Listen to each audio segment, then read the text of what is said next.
Bonjour et bienvenue dans ce webinaire de 45 minutes organisé sur une proposition de Madame Sandrine Magalaes, responsable des partenariats avec les organismes de formation pour orthodidactes et la certification en langue française Le Robert.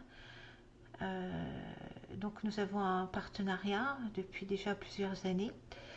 Et donc elle m'a invité à animer ce webinaire. Donc je représente la société L'Esprit Livre, spécialisée dans la formation d'écriture et d'écrivains. Et nous sommes spécialisés dans les accompagnements individualisés sur mesure à distance.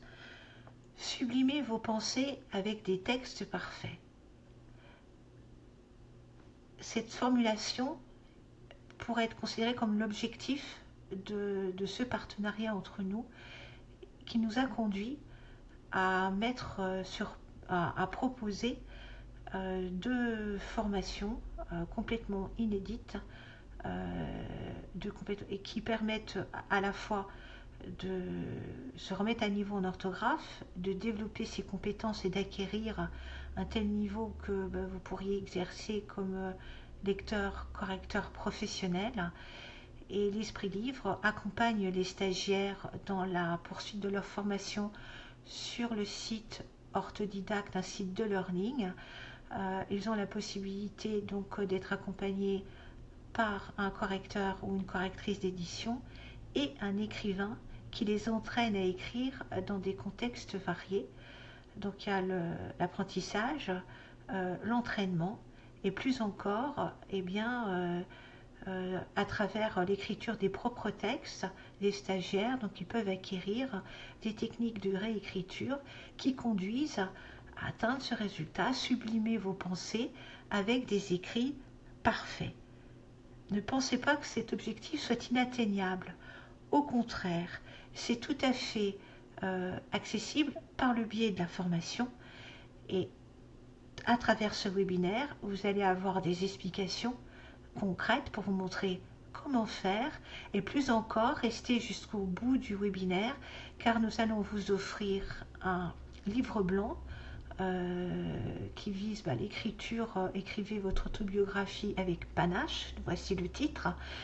C'est un guide, une méthode complète. Vous êtes pris en main dès le départ pour trouver vos idées jusqu'à la publication et surtout on vous aide à démarrer. Sublimez vos pensées avec des écrits parfaits. Pour vous expliquer cette idée de sublimation, j'aimerais partir d'une de vos expériences d'école, à la sortie de l'école, une expérience très excitante où c'est la fin de la classe et c'est le début des vacances. C'était les dernières minutes de l'école, la cloche allait sonner, la porte allait s'ouvrir, c'était l'annonce de les premières minutes de ces vacances. À vous les grandes journées d'été, les copains, les jeux, et le mois de septembre semblait tellement loin qu'à ce moment précis, l'été semblait infini. On peut le dire de manière informative. Les vacances commençaient, derrière la porte de l'école, la liberté, les grandes journées d'été avec les copains, le mois de septembre semblait si loin, cet été semblait infini. Regardez comment Stephen King va sublimer cette phrase. Il écrit « Il se jetait dans l'été ». C'est-à-dire qu'il traduit en 6 mots ce que l'on ressent profondément. C'est plus qu'une métaphore. Il se jetait dans l'été et il traduit cette idée, cette sensation infinie. Donc, il a un grand talent, c'est de vous faire revivre vos sentiments, vos sensations profondes au moment où vous les avez vécues, donc de vous refaire revivre cette enfance. À ce moment-là, psychologiquement, vous avez quitté la réalité, vous n'êtes plus dans le quotidien, vous êtes transporté dans ce souvenir et vous revivez avec exaltation, j'espère, ce moment où tout est possible. C'est les grandes vacances, il n'y a pas de limite. Sublimer, c'est l'art des écrivains.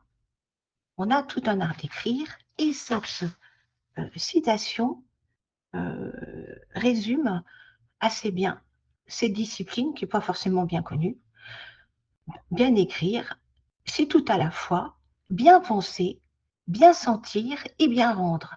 C'est en même temps de l'esprit, de l'âme, c'est avoir, pardon, en même temps de l'esprit, de l'âme et du goût. Alors, c'est-à-dire que bien écrire, c'est de la technique, c'est tout à la fois bien penser, bien sentir, bien rendre.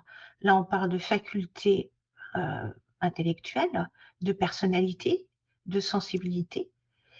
C'est avoir en même temps de l'esprit, de l'âme et du goût. Donc, on est sur une esthétisation de la langue. On est dans l'art. On arrive très rapidement dans l'art. Donc, vous voyez que l'apprentissage de l'art d'écrire, c'est un vaste programme. Nous allons donc commencer par les fondamentaux et examiner en détail ces liens entre la maîtrise de la langue française et le développement du style. Alors, les fondamentaux, ça commence bien évidemment par l'orthographe.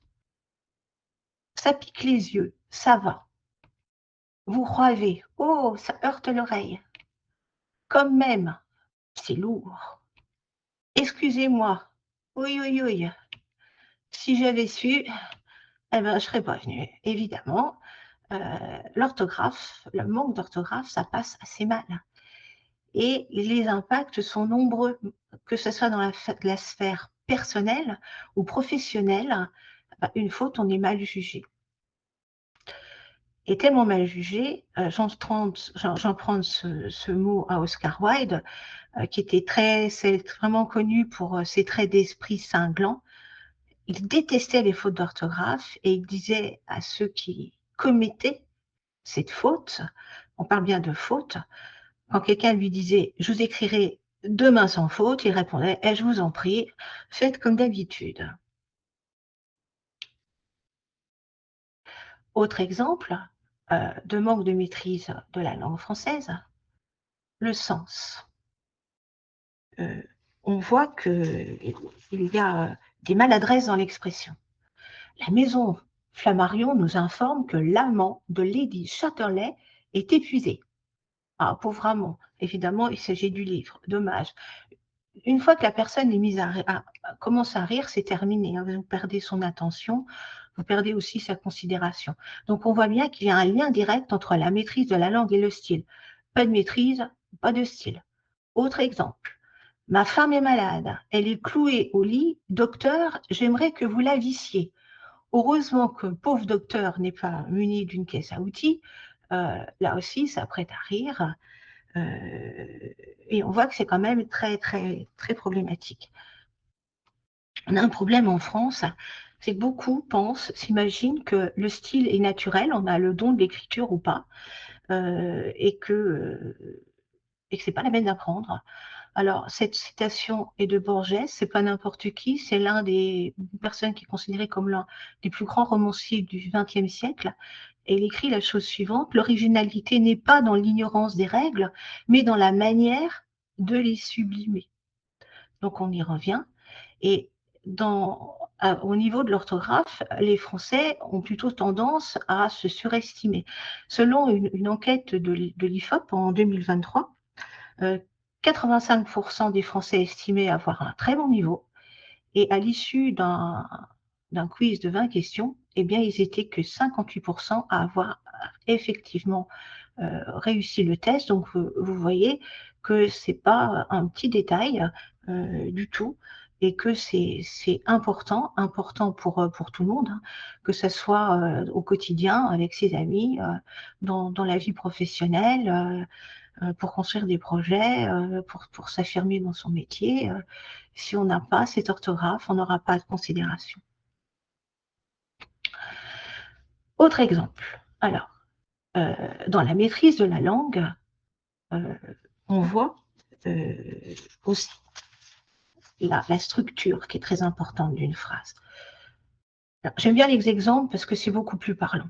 La première, Paul était en colère ce jour-là. Là, on a une information, elle est claire, c'est une phrase qui ne pose pas de difficulté. On est au niveau de l'information. Quand on retravaille une phrase, donc pour lui donner un petit peu plus d'élan et d'aider à sa perception, on va rajouter une virgule. Ce jour-là, Paul était en colère. Donc on insiste sur ce jour-là. Donc ça intrigue. Pourquoi ce jour-là? Et pourquoi sa colère? Donc on commence, on sent que le discours est en train de passer. Et encore mieux, Paul, ce jour-là, était en colère. On voit que la phrase est segmentée, rythmée. On voit Paul qui est mis en valeur. Ce jour-là, on est intrigué et l'action était en colère. Il y a un grand styliste qui s'appelle Buffon qui a écrit le style n'est que l'ordre et le mouvement que l'on met dans ses pensées.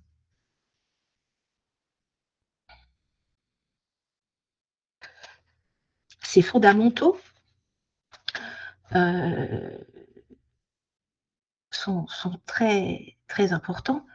Euh, Maupassant écrivait à ce sujet le travail, dans le travail du style, est dans l'agencement des mots et non dans leur choix. Un texte est littéraire par sa grammaire, non par le vocabulaire. Alors ça veut dire que ce qu'on a considéré pendant très longtemps comme étant fastidieux, hein, l'apprentissage de la grammaire, de la conjugaison, la ponctuation, etc.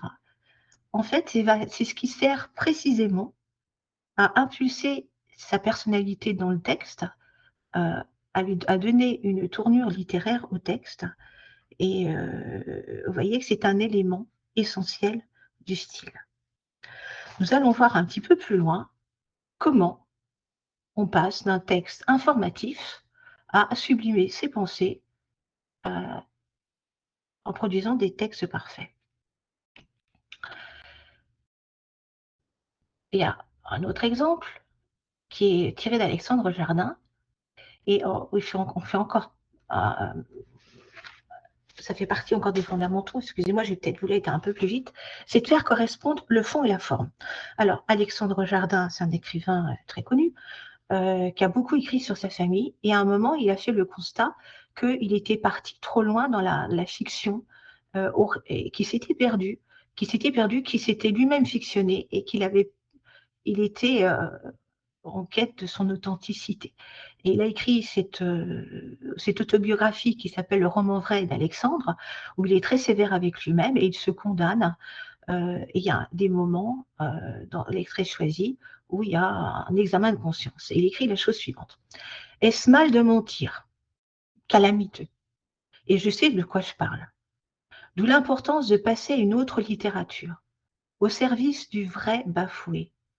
Injecter du fallacieux dans le monde, c'est ruiner la parole humaine, c'est aussi détruire la tendresse. Tout sabotage de la tendresse est violence. Alors, nous sommes sur un monologue intérieur, nous n'avons pas de tiret de dialogue, pourtant, là, on a un dialogue entre l'auteur et sa conscience. Et il y a deux voix. Est-ce mal de mentir? La conscience, la question de l'auteur, réponse de la conscience, calamiteux, je sais de quoi je parle. Prise de conscience de l'écrivain, d'où l'importance de passer à une autre littérature. Et le constat qu'il pose ensuite, c'est bien plus que c'est mal de mentir, il va très très loin. Il affirme c'est ruiner la parole humaine, c'est le sabotage de la tendresse et c'est une violence. La sublimation, ici, c'est la prise de conscience supérieure. C'est pas simplement mal, c'est les conséquences inattendues de quelque chose qui, sur le moment, lui était tout à fait légitime. C'est normal que les écrivains enjolivent leur vie pour écrire de beaux romans qui vont intéresser leur public. Et là, c'est tout à fait remarquable, c'est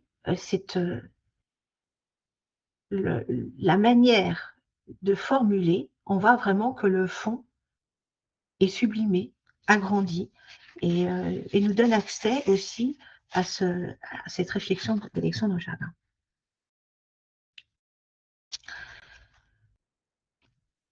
Nous passons à la phase pratique que j'annonçais un petit peu vite. Donc là, voici un exemple de texte qui est tiré de nos formations et la réécriture juste après.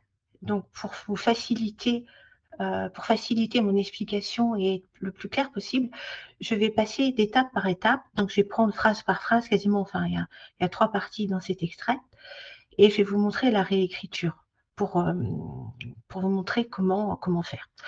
Alors, je lis la première partie de ce texte. Paul attendait Justine sur un banc en perdant patience. Il commençait à avoir froid car la nuit tombait et pourtant il s'était bien couvert avant de sortir de chez lui. Plus les minutes passaient, plus un sentiment de solitude l'envahissait. Alors, je m'arrête. Dans cette formulation, en fait, on a une répétition. On a une information qui est donnée dans la première phrase. Paul attendait Justine sur un banc en perdant patience. Le reste, c'est vraiment des redites et une mise en scène qui rajoute pas beaucoup au sens. Il commençait à avoir froid car la nuit tombait et pourtant, il s'était bien couvert avant de sortir de chez lui. Plus les minutes passaient, plus un sentiment. Donc c'est très redondant et en plus c'est assez lourd. Il commençait à avoir car la nuit tombait et pourtant, avant de sortir, plus les minutes passaient, plus un sentiment de solitude l'envahissait. C'est possible de faire mieux. Je vais vous montrer. Donc on va faire plus court. La première phrase a été réécrite de la manière suivante. La fraîcheur nocturne grignotait le banc sur lequel Paul s'impatientait. Justine. Là, nous avons une métaphore qui traduit l'agacement et l'inconfort de l'attente. La fraîcheur nocturne grignotait le banc. On voit que ce n'est pas confortable. C'est un banc qui grignotait, c'est une image. Et on est sorti du cliché du froid mordant. La fraîcheur nocturne grignotait. C'est plus court, c'est plus impactant, c'est aussi plus vivant. Et regardez la ponctuation, on a 3 petits points. Justine. On a le souffle de l'agacement qui est contenu dans ces 3 points de suspension. Je reprends. Il faisait attention, en attendant, à tout ce qui se passait dans le parc, mais il n'y avait pas grand-chose à voir. Donc, il n'y a pas grand-chose comme élément d'information là. Il finit quand même, on est toujours sur l'agacement. Alors, Justine, je vous coupe, vous êtes revenue sur la slide juste avant l'entrée en formation. Du coup, il faudrait que vous remettiez sur celle après une séance de formation. Voilà, génial. Et là, on peut du coup recommencer et donc être à la phrase. Il frissonnait malgré sa veste épaisse, lançant des regards exaspérés aux ombres du parc dont aucune silhouette ne se détachait. Je vous remercie, Sandrine. C'est vrai que je me suis laissée absorber par mon texte. Merci. C'est terrible d'être passionnée. Eh oui. Ok. Alors, j'arrive à la deuxième partie dans cette réécriture, dans cet agacement. Donc là, la réécriture est la suivante. Et donc, il frissonnait malgré sa veste épaisse. Donc là, on a une impression vivante. Il frissonnait, on a la sensation. Lançant des regards exaspérés aux ombres. Regards exaspérés. Donc, on a bien l'insistance sur cet énervement. Donc, aucune silhouette ne se détachait. À moins que ce mouvement au bout de l'allée, le crissement des graviers, Justine, là, la réécriture a consisté à remettre une montée émotionnelle, l'espoir. Est-ce que c'est elle? À faire vivre de l'intérieur la situation. Je reprends la troisième et la fin de du premier passage, donc écrit en formation. Si c'était une fausse alerte, il s'en irait. Donc c'est la conséquence de l'attente. Mais son cœur d'amoureux se mit à battre plus fort quand il reconnut le visage de Justine au moment où il était éclairé par un lampadaire. Réécriture. Le bref espoir du solitaire confondant le bruit du vent dans le feuillage avec celui des pas légers. Rien d'autre. Il s'apprêtait à partir. Le banc des airs serait une dune de reproches, quand le halo d'un réverbère révéla sa présence discrète, gracile, dans son manteau de laine et souriante sous son chapeau-cloche. Justine, voyez, on a une insistance sur la convoitise. Oh, pardon. Hop, voilà. Sur la convoitise du narrateur, où il veut voir Justine. On a l'agacement avec les points de suspension. On a l'espoir, est-ce que c'est elle? L'interrogation. Et on a l'exclamation à la fin, où il est content de la voir. Et à chaque fois, il y a une redondance, une confirmation, c'est pas une redondance. Vous voyez, à la suite des points de suspension, il frissonnait malgré sa pause. Donc, on fait vivre l'agacement, l'espoir, le bref espoir du solitaire confondant le bruit. Et on a ajouté de la musique dans le texte, le crissement des graviers.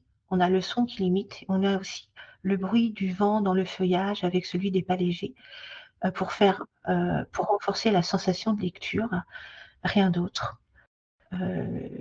Alors, tous ces éléments de réécriture aident à passer d'une forme d'information simple à faire vivre une situation, à créer un transport et s'imaginer aux côtés donc, du personnage et de voir arriver Justine.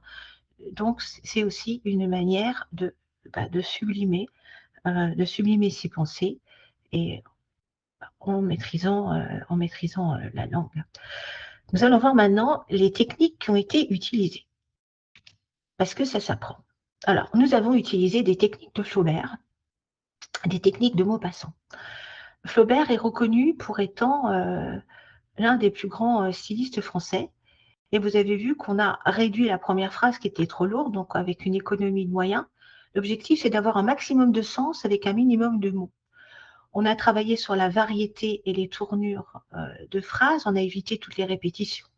On a aussi varié le mode de dénonciation, les 3 points de suspension, l'interrogation, l'exclamation, la simplicité des phrases et des structures de phrases, l'ordre et le rythme dans les mots de la phrase, la qualité de l'appariement des mots entre eux. Donc, il y a eu des métaphores qui ont été faites. Alors, quand c'est une erreur d'appariement, c'est par exemple le dentiste qui est couronné de succès ou qui a une dent contre ses patients. Là, c'est un peu malheureux parce que ça prête à rire. Et on a joué aussi sur la musicalité, le travail de la langue. La langue s'entend aussi quand on la lit. Et enfin, les techniques de Maupassant, qui était l'élève de Flaubert, est réputé pour la fluidité du style. Donc, c'est à la fois clair parce qu'on comprend tout de suite de quoi il s'agit, il n'y a pas d'ambiguïté, précis, on a essayé de traduire, enfin l'auteur traduit exactement ce qu'il souhaite faire, simple, c'est qu'il n'y a pas d'artifice et de détour, on va directement à ce qu'on veut dire, et sobre, c'est donc un ajustement, la sobriété, entre l'intention qu'on veut rendre et le texte produit. C'est une justesse dans la manière de s'exprimer, justesse dans la situation que l'on veut traduire.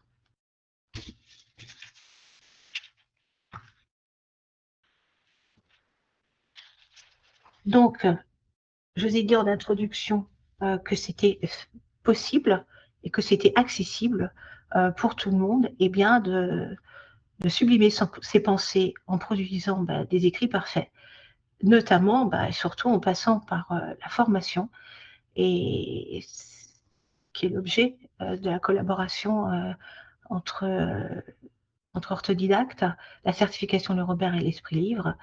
Et je partage avec vous une confidence que j'ai vue avec l'un des écrivains avec lesquels j'ai travaillé.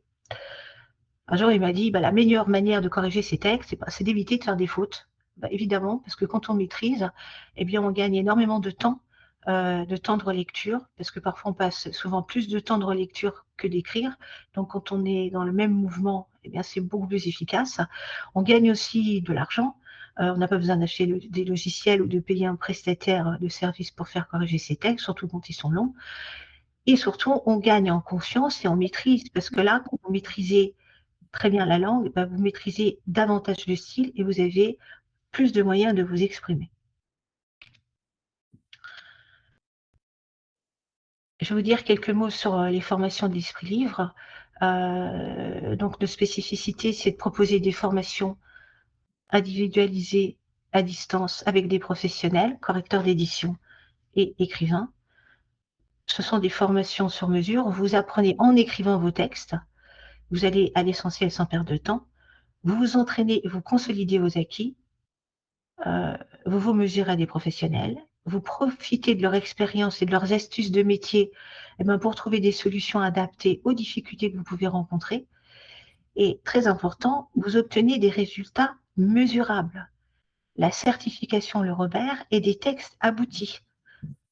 Séquence après séquence, de toute façon, vous pouvez voir vos acquis. Ce sont des formations de qualité. Les écrivains de l'Esprit Livre sont formés aux techniques du tutorat à distance et respectent les normes qualité Calliope. Et je le rappelle qu'Orthodidacte et l'Esprit Livre sont tous les deux des organismes de formation certifiés Calliope. La formation est une bonne solution pour vous lancer, évidemment. Donc, l'objectif prioritaire, c'est d'obtenir le meilleur score à la certification Le Robert. Le meilleur score correspondant à un niveau de lecteur-correcteur professionnel, d'apprendre à maîtriser le fond et la forme comme nous venons de le voir, donc à la fois la formation et l'accompagnement sur mesure. Dans les textes courts, 30 heures, vous voyez, en 30 heures, vous pouvez acquérir toute cette belle liberté d'expression et cette assurance en vous perfectionnant dans la maîtrise de la langue française, en apprenant des techniques de réécriture à partir de vos textes, quels que soient vos textes d'ailleurs. Et on a une autre formule, un peu plus élaborée, d'entraînement approfondi, où là, vous allez explorer un peu plus la lecture critique, l'écriture, la réécriture et l'affirmation de votre style qui est plus personnel. L'Esprit Livre, donc un catalogue assez bien fourni. Nous proposons aussi d'autres formations. Je vous les ai présentées très rapidement. Nous resterons à votre disposition après le webinaire si vous voulez des compléments d'information. Donc sur le coaching d'auteur, on a une maîtrise complète d'une méthode et d'un accompagnement pour vous aider à écrire un premier livre ou réécrire un manuscrit. Pour commencer des ateliers d'écriture pour acquérir la confiance à travers des écrits autobiographiques, des techniques d'écrivain célèbres, et la formation complète d'écrivain en 3 ans, en 3 cycles, qui peut se faire en 3 ans ou plus rapidement. On est souple sur la vitesse de formation, les techniques professionnelles et l'écriture d'un premier roman. Donc, vous allez dans quelques minutes arriver à l'étape de la question et des réponses.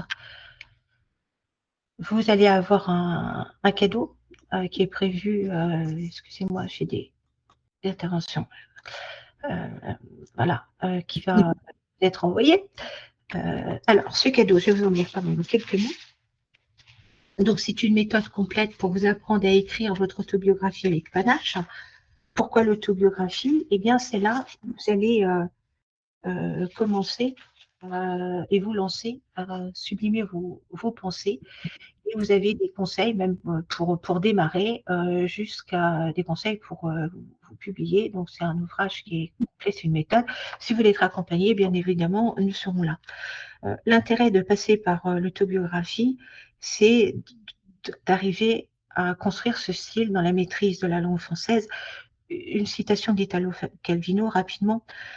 Il explique que le style est la distance que prend l'écrivain avec ses propres émotions. Cette distance se construit grâce à une maîtrise impeccable des outils linguistiques, une orthographe et une grammaire soignées, permettant de créer une œuvre cohérente où le style sert le propos plutôt que de le parasiter. Voilà, donc je reste maintenant à votre disposition pour répondre à vos questions. Donc, vous retrouvez du coup les coordonnées du coup de l'Esprit Livre pour rentrer en contact si vous avez besoin de plus d'informations sur les formations ou même suite à cette présentation. Donc, n'hésitez pas du coup directement à nous contacter. On va passer du coup aux questions, réponses. Donc je vais demander du coup à Jocelyne de répéter, si vous voulez bien, votre question pour que les gens puissent y répondre, s'ils le souhaitent. Donc que vous avez posée au démarrage, du coup, du webinaire et pour ceux qui étaient, pas encore là, ce serait intéressant qu'ils puissent y répondre. Puisque là, pour l'instant, je n'ai pas de questions-réponses et puis je n'ai pas de réponse surtout à votre question initiale. D'accord. Alors, il vous est proposé de nous faire savoir quelles difficultés aviez-vous pour écrire? Est-ce que c'est pour vous lancer, par exemple? Est-ce que c'est démarrer, trouver un sujet? Je ne sais pas, quelles difficultés vous pouvez avoir ou je ne sais pas, des mémorisations des règles d'orthographe ou je ne sais pas, une aversion dans l'apprentissage ou quelconque. Ça peut être avant d'écrire ou pendant. euh, ou voir après. Est-ce que, je sais pas, pour vous, la réécriture, c'est difficile ou la correction, est-ce que vous êtes dans des écrits spontanés? Euh, et c'est aussi une manière de voir vos désirs de progression. Bon, pour l'instant, pas de réponse. Ils sont peut-être un petit peu timides, du coup, nos participants. Bon, en tout cas, vous avez nos coordonnées. Surtout, n'hésitez pas à entrer en contact directement avec nous. Jocelyne et son équipe, du coup, seront ravis de vous apporter plus de précisions et puis d'échanger, du coup, autour de tout ça et puis autour de vos difficultés, du coup, à écrire. Donc, on vous remercie du coup pour votre participation. Comme Jocelyne vous l'a dit, on va vous offrir du coup un livre blanc qui vous sera envoyé dans les prochains jours. Donc, vous inquiétez pas. Et vous pourrez du coup en profiter et en prendre pleinement connaissance. Donc, merci encore une fois pour votre participation. Et puis, n'hésitez pas à le contacter pour quoi que ce soit, quelque demande qu'elle soit. Et puis, même également à vous donner votre avis sur le webinaire. Merci beaucoup et à très bientôt par mail. Voilà. À Merci. très bientôt. On vous souhaite une très bonne fin de journée. Au revoir. Très bonne fin de journée. Merci. Au revoir.